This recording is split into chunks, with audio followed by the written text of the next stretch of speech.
दिल ना उम्मीद तो नहीं, नाकाम ही तो है। लंबी है गम की शाम, मगर शाम ही तो है। जो 100 GB डेरा बाबर आजम के कहने पे मैंने चैंपियंस ट्रॉफी के लिए इसलिए लिया कि लंबा है टूर्नामेंट तो 100 GB की ज़रूरत पड़ेगी। फाइनल तक टीम पाकिस्तान को पहुंचते पहुंचते मुझे बहुत सारा डाटा यूज़ करना पड़ जाएगा। डाटा तो मेरे पास बहुत ज़्यादा है, लेकिन टीम फाइनल में नहीं है। लेकिन चले, कोई बात नहीं, टाइम भी है फ्री संडे को, तो हम देखेंगे इंडिया वर्सेस न्यूजीलैंड। मेरे ख्याल में टूर्नामेंट की दो best teams, two most balance teams tournament का फाइनल खेल रही हैं। इंडिया के लिए काफ़ी प्लेयर्स ने परफॉर्म किया। वरुण चक्रवर्ती ने विकेटें ली, अक्षर पटेल ने परफॉर्म किया, रोहित शर्मा ने भी रन्स किए, गिल ने भी रन्स किए। लेकिन दो प्लेयर्स जो स्टैंड आउट हैं वो हैं श्रेयस अय्यर और विराट कोहली।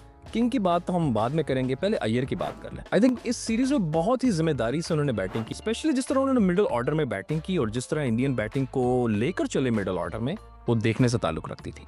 उनकी बैटिंग देखकर मुझे 90s के सलीम मलिक की बैटिंग याद आ गई कि स्पिनर्स को थोड़ा सा पीछे हटते थे और पीछे हटकर स्पिनर्स को सेटल डाउन नहीं होने देते थे और उस तरह रन स्कोर करते थे। अय्यर ने भी काफी उस तरह की बैटिंग, स्पिनर्स को सेटल डाउन नहीं होने दिया, क्रीज को यूज किया। बल्कि जब स्पिनर्स बॉलिंग करने आ रहे होते थे तो पहले अपनी स्टंप्स दिखाते थे और उसके बाद एडजस्टमेंट करते थे, तो स्पिनर किसी भी तरह एडजस्ट नहीं कर सके। अगर देखा जाए तो उन्होंने अपने कैरियर की सबसे स्लो 50 इस सीरीज में खेली, लेकिन उसकी इंपॉर्टेंस और जिस पिच पे खेली, I think Shreyas Iyer has matured a lot as a batsman.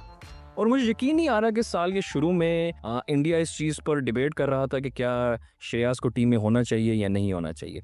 I think कि बहुत ही कमाल किस्म के वो बैट्समैन है और वो डिज़र्व करते हैं इस टीम में जगह। लेकिन इंडिया के फाइनल तक पहुंचने में जिस प्लेयर को सबसे ज़्यादा क्रेडिट जाता है मेरी नज़र में, वो हैं किंग विराट कोहली।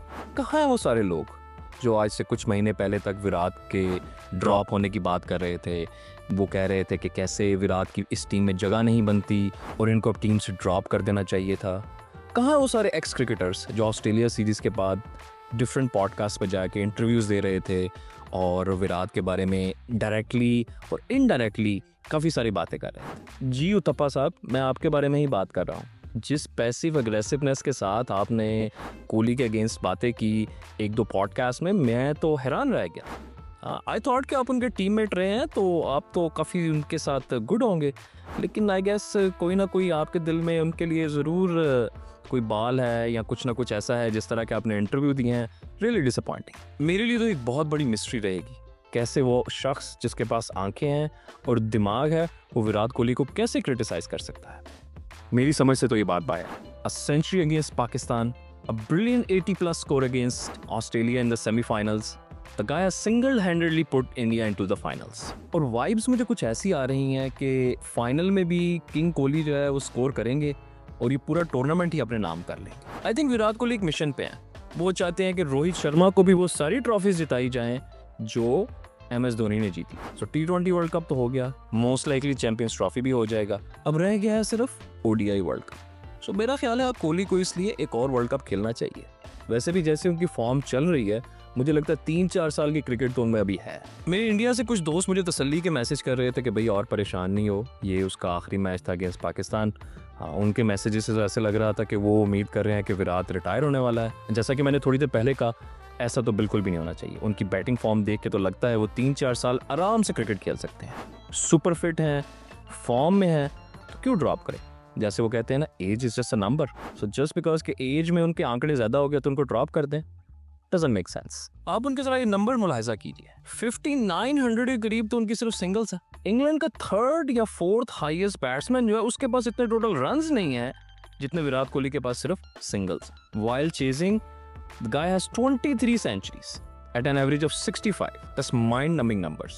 मतलब इसको आप एक्सप्लेन कैसे करो कि जब चेस कर रहे हैं नंबर और इंप्रूव हो गए हैं उसके। That's his king material. एक वजह है उसको सारे किंग कोहली कहते हैं। बस न्यूजीलैंड पर टचअप कर लो, आई थिंक बहुत ही कमाल की क्रिकेट खेली है उन्होंने। चैंपियंस ट्रॉफी शुरू होने से पहले जो ट्राई सीरीज थी पाकिस्तान और साउथ अफ्रीका के साथ, उसमें भी उन्होंने बहुत ज़बरदस्त क्रिकेट खेली और उस क्रिकेट को देख के थोड़ा सा आइडिया हो रहा था कि चैंपियंस ट्रॉफी में वो वन ऑफ द कंटेंडर्स है। लेकिन टू बी वेरी ऑनेस्ट, मैंने फिर भी न्यूजीलैंड को चांस नहीं दिया था। So hats off to New Zealand for playing brilliant cricket. ना सिर्फ उनके बैट्समैनों ने परफॉर्म किया है, बल्कि उनके स्पिनर्स और फास्ट बॉलर्स ने भी किया। और फील्डिंग तो हमने उनकी देख ही ली है। जो पेडू उन्होंने ऑफ साइड पे खड़ा किया होता है, ग्लेन फिलिप्स, उसके आसपास है तो कोई बॉल जा ही नहीं सकती है।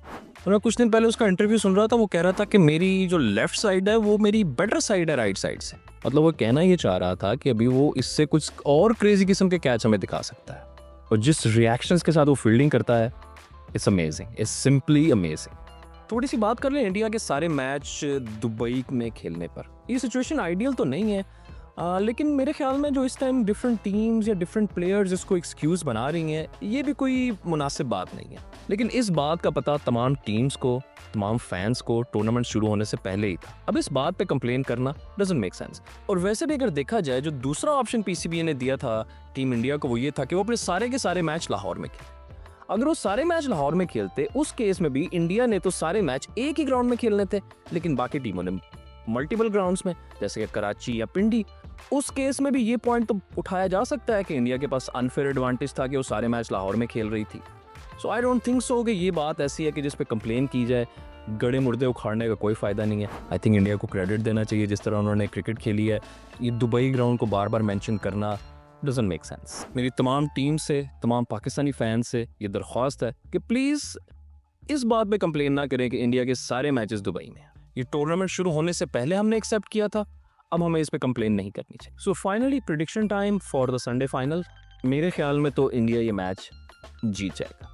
वो जिस फॉर्म के साथ फाइनल में आ रहे हैं और जिस कॉन्फिडेंस के साथ आ रहे हैं, न्यूजीलैंड के लिए बहुत ज़्यादा मुश्किल होगा। बॉलिंग अटैक तो न्यूजीलैंड का अच्छा है, अच्छे स्पिनर्स भी हैं, सेंटनर हैं, ब्रेसवेल हैं, अच्छे फास्ट बॉलर्स भी हैं, लेकिन I think Indian team is too hot to handle right now. So मेरी प्रेडिक्शन है इंडिया ये मैच जीतेगा। अगर मेरी वीडियो अच्छी लगी हो तो प्लीज़ लाइक एंड सब्सक्राइब। अगर आप मेरी किसी बात से एग्री नहीं करते हैं तो प्लीज़ कमेंट्स में बताएं। Until next time,